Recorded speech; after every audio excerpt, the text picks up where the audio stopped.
The 90s. A time when dial-up internet was a novelty, the Macarena was a dance craze, and Blockbuster Video was the place to be on a Friday night.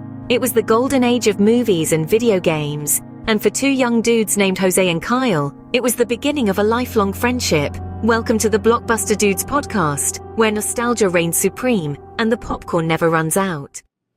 All right, Blockbuster fans, we're back. It's El Duderino with his dudeness. Yes, coming as always. And we did something recently. We went to a convention, and Kyle, it was your first horror convention. Make sure you do preface that horror. Horror, Horror.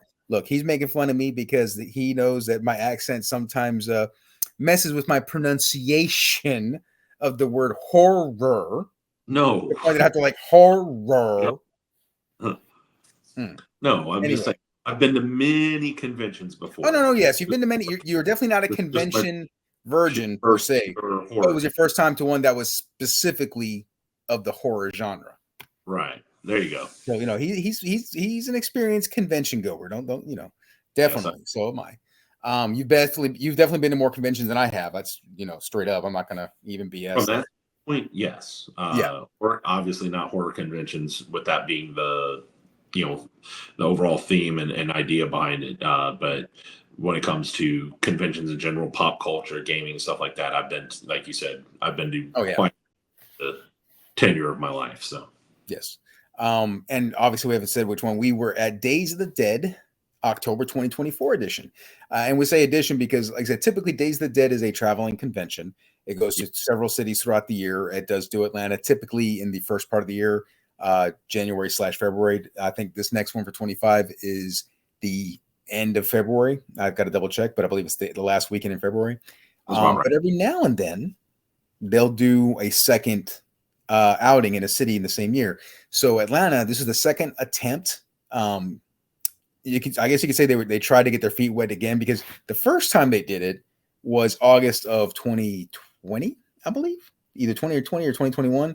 And obviously we were in lockdown due to COVID. So wasn't the turnout they were hoping for, but at the same time, there was a big kind of asterisk, which was COVID. So they've tried now again in this year, October. And I think it went pretty good. Now, the only problem is we still had yet another natural disaster occur just the week before in the form of Hurricane Helene, however they want to pronounce it, but Helene. So it wasn't so much that Atlanta took a major hit in it. There were some issues in flooding and whatnot. But the bigger issue was that the surrounding areas, North Carolina, South Carolina, Florida, they were so hard hit. They were still having situations where, there's still areas that didn't have power, areas that were pretty much just roadways were washed away. So you had a situation where a lot of vendors were not able to come at the last minute. Same thing with some of the celebrities had to cancel. Mm-hmm. And then some celebrities weren't able to be there till like Sunday. Like I found out, for example, Bill Duke from Predator and Commando fame, I'm gonna have some fun. But he actually did find out he did actually show up, but he was only able to show up on Sunday due to issues with transportation. Right. But nonetheless, I enjoyed it. I always enjoyed it. Look, Days of the Dead, I like it. I'm not saying a small convention, but it's very self-contained, very cool, easy to go structure. Compared to other conventions that I'm not going to name, that, you get to a certain point, they get so big, they kind of get too big for their britches. And it just it's not as fun as it once was, because you're in nothing but lines. You feel like you're in a sardine can, all that stuff. So Days of the Dead has always been a very smooth run convention. And it's always one of my favorite. I look forward to it every year. But Kyle, it was your first one. So how did you find it? Well, I think kind of what you said. I will say it. Yes, it is a smaller convention. That's not meant to be a negative, though. I think that's what made it so much fun and enjoyable, because it was a lot more intimate. It was more self-contained, easier to navigate, but you also had a more close-knit fan group there. So I think that makes the experience that much more, enjoyable overall, and just it makes for a more positive atmosphere as far as I'm concerned. Like you said, was when you get to a lot of the larger conventions that take course, so multiple hotels and Hmm. convention centers, this and that, and they have thousands upon thousands of people to work your way through. It becomes just as much about maneuvering as it does trying to enjoy what you're there to see. Whereas this, you could maneuver around very easily and see all the things and talk to all the people and have a good time. That's what stood out to me. That's a big thing for me, actually. Oh yeah. I mean, everybody was friendly. I mean, like I said, I've been going enough where some of the vendors, 13X Studios, for example, where we'll stop and chat. They'll remember me, I'll remember them, and Rick always has, aka the selfie guy from Terrifier 2, always has cool mask, but it's also he adds something new every time.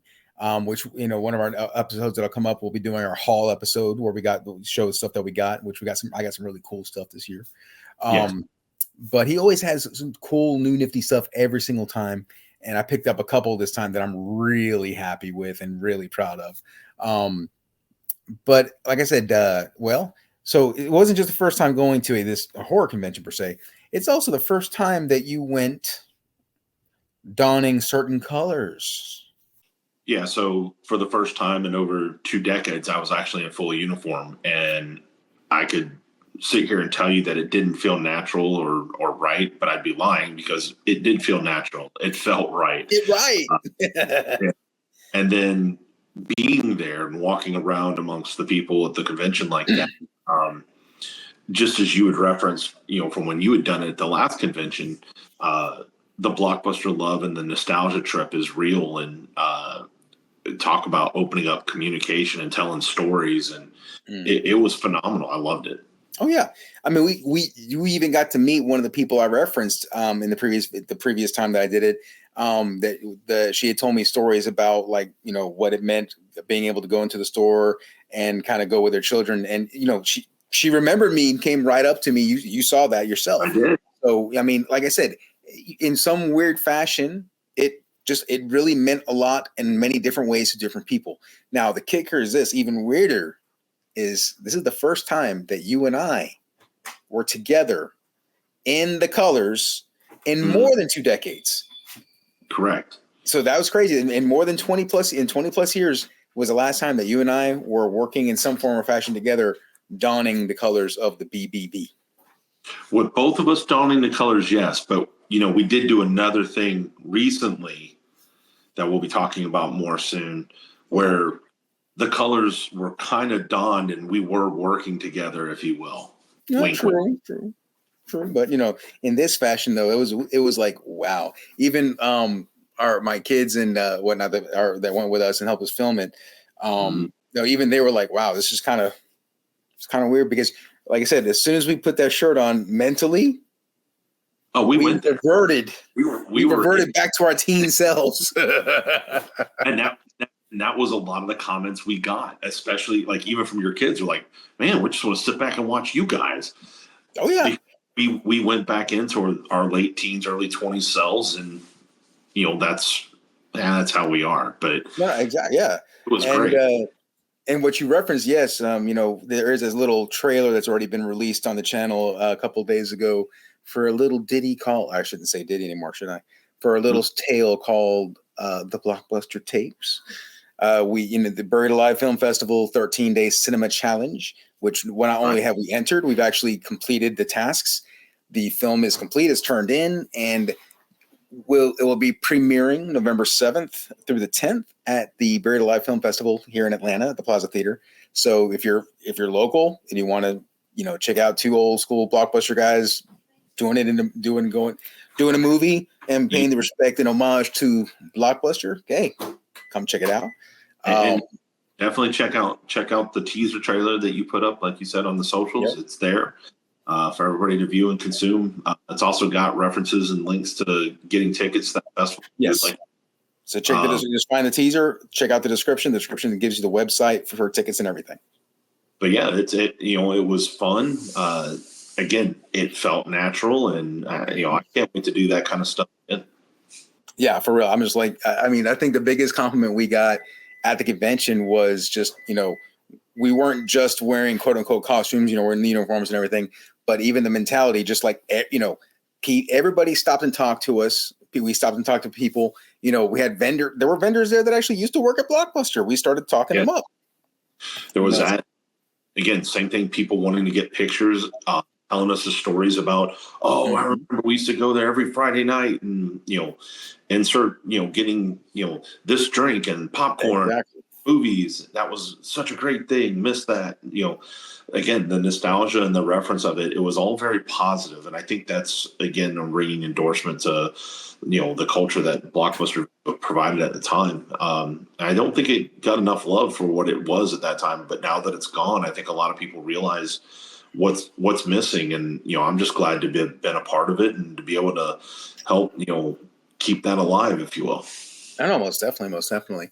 And like I said, there's gonna be videos coming up later this week and the following weeks from the stuff that we did there. We interviewed some vendors, met some pretty cool groups of people. We actually met another podcast group called the Scaredy Cast, which hopefully we'll be doing some collabs with them soon. Absolutely. If you guys go look at their stuff, it's really good, fun stuff. Everybody on that team was just amazing to talk to and with. Definitely want to do that again as well. Oh, most definitely, yeah. There were just all kinds of vendors there. Yeah, we actually had one vendor we talked to that he had actually he produced films, okay, but he actually had VHS copies of some of his own films. I was like, dude, if my VHS player was working, I would have bought the VHS one. Man, I was like, dude, that's so awesome. I love it. it. That was awesome. No, totally. And the cosplay we saw there. Oh my God, there's this guy, the guy that actually won the costume contest, and I look. There was cool costumes. I'm glad he won. I am too. He was the cover art of the movie, The Thing. John Carpenter's The Thing. He was dressed in, the outfit that you would wear in Antarctica, but he had a cool setup with a circular light that had the rays coming out, and so that he would don the pose, and it's the cover art pose. I'm like, that was freaking phenomenal. And the way the backlight on that mirror, the way it. Yeah. That gave that same effect that the cover has too. Mm-hmm. Just beautiful. It was so outside the box thinking to come up with that. That was really impressive. Oh, definitely. And I don't know. I'd sent you the video. I'm have to see if I can find the link here. There's actually so we were also in the costume contest. Not like I said, just for the sake of having fun. And there was a gentleman doing a video. So it's actually on YouTube. I think I actually have the link because I sent it to you. So I'll put it here, the link here, so you can check it out. But it's about a 4-minute video where he's actually going through the convention and, getting the people in cosplay. He's following someone dressed as not Georgie, but the little brother from It. What's the character? What's the name of the character that Georgie's little brother that gets pulled into the sewer and carrying the red balloon? Yeah, carrying the red balloon. It turns out it was actually the actor that played that character in the new It Chapter 1. Right. Or I say new, new to us because. For us, Tim Curry is it. Just right. For us, that's who it is. But no, so he's following that character around. Then there's a section. I don't know if I sent it to you, but I don't know if you saw it, where we were in line in the costume contest, and he zooms in on the Be Kind Rewind thing, and he actually rewinds. I was like, dude, that's so awesome. I'm sorry, I was like, hey, he rewinded us. And here's the thing, like you said, we weren't in the contest to win it. We were in it just to. We turned it into a little sketch, accuse the judge, the whole deal. Yeah, man. So, hey, these judges didn't turn in their copies of Pootie Tang. Right. They kept it. But see, the judges liked it, laughed, and had a good time with it. But the crowd responded too. They got excited coming up just because we were wearing Blockbuster uniforms. And again, it just goes to show that, the love is real, guys. Yes. So, that's, like I said, let's keep doing it. It's fun. Oh, no, definitely. The next Days of the Dead, like I said, for Atlanta is February. I think it's the last weekend in February or the second to last weekend. But there's a few other things coming up still the remainder of 24. I know there's Mad Monster Party. We might make an attempt to make a show up there in our armor per se. But no, we're going to be trying to look and see what conventions are going on that between now and then. Days of the Dead is dead definite. I think even you said it yourself before we even left that day. It's like I'm there. you're like, we're there the next Yeah. one, no matter what. So It's too much fun not to. exactly, yeah. It's a good showing. And like I said, the February shows are typically packed pretty well. Because as like I said, it's January, February is when it typically is in Atlanta. Now long term, we're trying to see what we can do to maybe spend some, go to other locations where the show is. Because I hear, one thing that we hear with it being a traveling show, some of the cities the other cities that it goes to throughout the year include Las Vegas, Chicago, Indianapolis, Los Angeles. I think sometimes Detroit. I'm not quite sure. But one thing I hear is that each show, awesome show, but as awesome as each show is, it's also unique to the city. Like the Las Vegas show is uniquely Las Vegas. The Chicago show is uniquely Chicago. Even though they're still put on a great show, it's still a different experience. So it's one thing that we've talked about. Depending on if we get the fan base and everything, maybe actually doing an outing at some of these other shows to check it out. So that's maybe stuff on the horizon for the future stuff. But definitely would love to do that though. Absolutely. And that was the thing though, is like you mentioned a lot about the cosplaying. You talk about, the celebrities is honestly probably the least big part of the draw to me. While some of it is really great, and talking to some of them was fantastic, I would still say that for me, I had more fun just talking to the guests, the other fans that were there, as well as the vendors. I think I had more fun talking with them and just interacting with people on that level. I thought was the majority of the fun for me. And the stuff they had there, everything from artists to clothing and obviously merchandise in terms of collectibles and things of that nature. But I mean, it was all encompassing. You even had my area. I got hot sauces, for example. I mean, they have food products. They've got a little bit of everything for everybody. It's just a good time. No, definitely.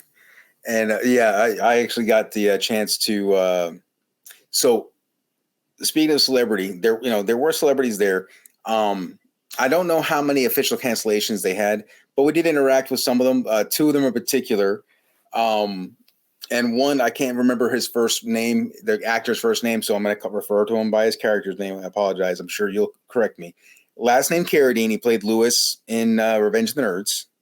And yeah, is it Keith Carradine? Huh? Is it David Carradine or Keith? What is it? Who played Lewis? I know his last name is Carradine, but I can't remember his first name. That's Keith. Keith. Okay, all right. So Keith. Okay, so I did remember Keith Carradine. And I walked up to him when I'm in the Blockbuster shirt, and he looked up at us, him and his handler. They smiled at us because they saw the Blockbuster shirts, and I couldn't help it, man. So I'm like, look, man, I just want you to know, I recommended your movie so many times to teenagers that were looking for like party movies, this and that, and I'm like, there's no telling how many teens we helped kind of not warp, but back in the day. And he just cracked up laughing because I'm like, yeah, someone goes in, hey, what's a good movie? What's a good raunchy comedy movie? Revenge of the Nerds. Animal House, Porky's. Oh, wait, did I say that out loud? You did? Yeah, oops. But then another person that was there that was actually a shock to me. She was announced, but somehow I skipped over on the website. Like I just glanced over it. Then this one was like, wow, Mira Sorvino.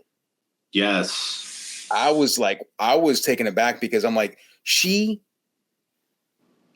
aged awesomely. Like she does not look her age whatsoever. No, and she was super cute, very easy to talk to. And just a very sweet woman. Oh no, most definitely. And I think we talked to her a little bit. We mentioned how some of her posters, like Replacement Killers, Mighty Aphrodite, how many, in the video store life, and I'm sure it happens today still in the theaters, where when the coming soon or currently playing posters, they, it's time to swap them out. The employees, we always either had dibs on or fight or get them and whatnot. But I know I had the Replacement Killers poster. I even had, I think our friend Norco, he had Romy Michelle as well as my Mighty Aphrodite. But no, like she's like, that one as well. But again, I worked at a different store at the time, so we didn't have but she was like an indie queen for the most part, like a good amount of major indie movies in the 90s. She was in, and she typically, was like super, like great. These were really, really good movies. Mighty Aphrodite, if I'm not mistaken, isn't that That was Woody Allen. Yeah, Woody Allen. So I didn't do it. Hey. Yeah. But no, so she was there. We who else did we see? We we were both next to Ogre together at once, and that I'm talking Gibb. Okay, what's his first name? Donald Gibb. Donald Gibb. And like I said, I love him from the Revenge of the Nerds. I love him from Bloodsport.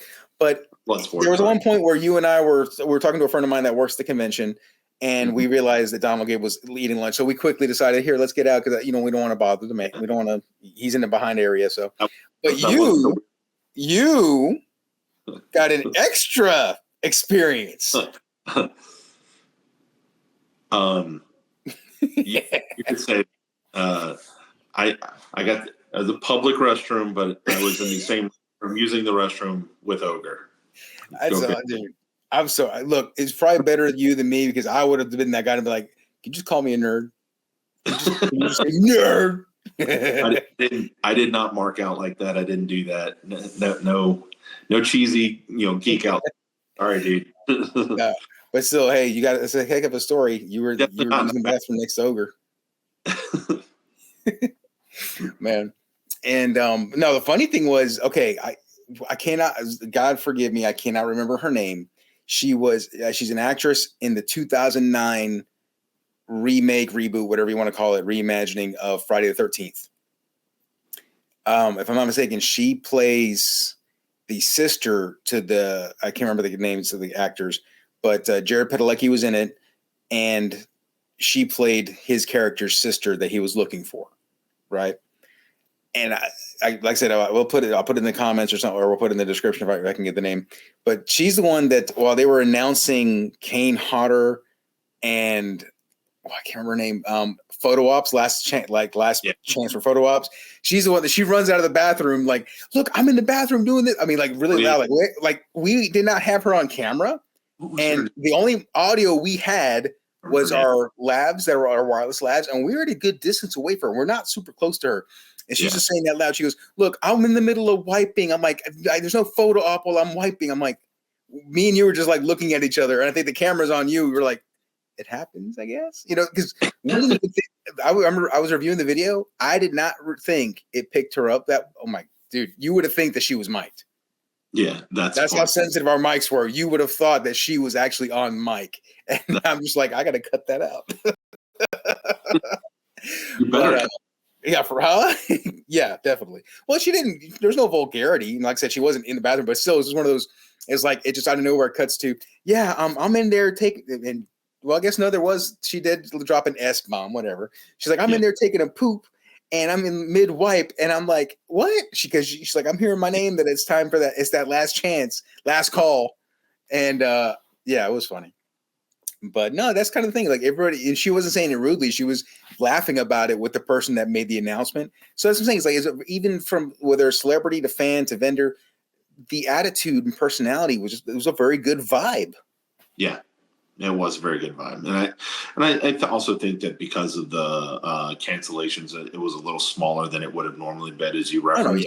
I think that added to that atmosphere a little bit as well. So I think everybody just said, hey, you know what, we're here. Let's just make the best of it and make it the best time as possible. And I think, honestly, everybody had that. I think everybody had a good time that was there. I don't remember anybody else, anybody complaining or being upset about it.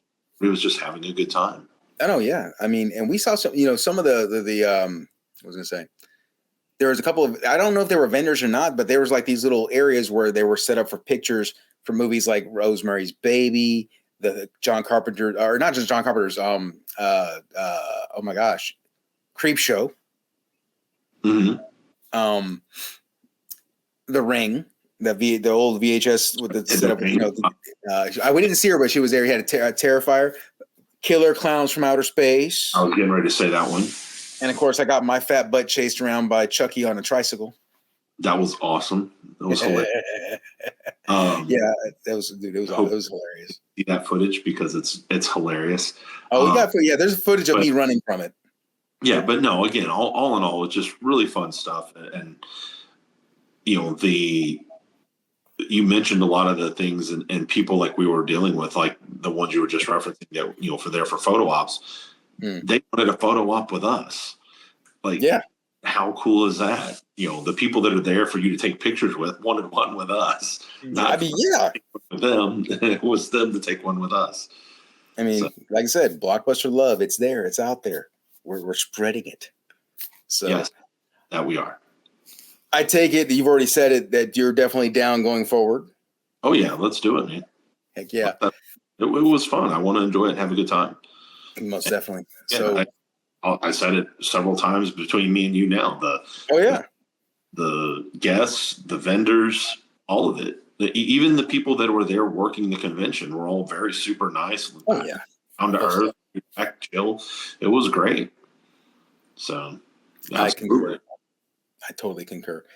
All right, so that's pretty much it. We're just doing the short one. But like I said, in the next couple of days, up to maybe a week or so, you're gonna start seeing some interviews that Kyle did and I did come out. You're gonna see some just some kind of just us walking around and taking a look. Yes, you'll see me getting chased by Chucky. I'll put that out there. So no, be on the lookout for that. Like I said, go definitely check out our Buried Alive Film Festival setup with the Blockbuster tapes. Which the funny story on that, there's a lot of funny stories on that shoot. But there's one that's not funny, a little bit of, maybe a tearjerker for me and you and any former Blockbuster employees, because in the trailer you will see, and in the movie, there is, we actually did use some footage of an actual vacated, abandoned Blockbuster store. This is a store that has been around. It was in existence and running when we were working at Blockbuster. Right. And it shut down, I believe, I want to say 2014, or if not 2013, it actually shut down.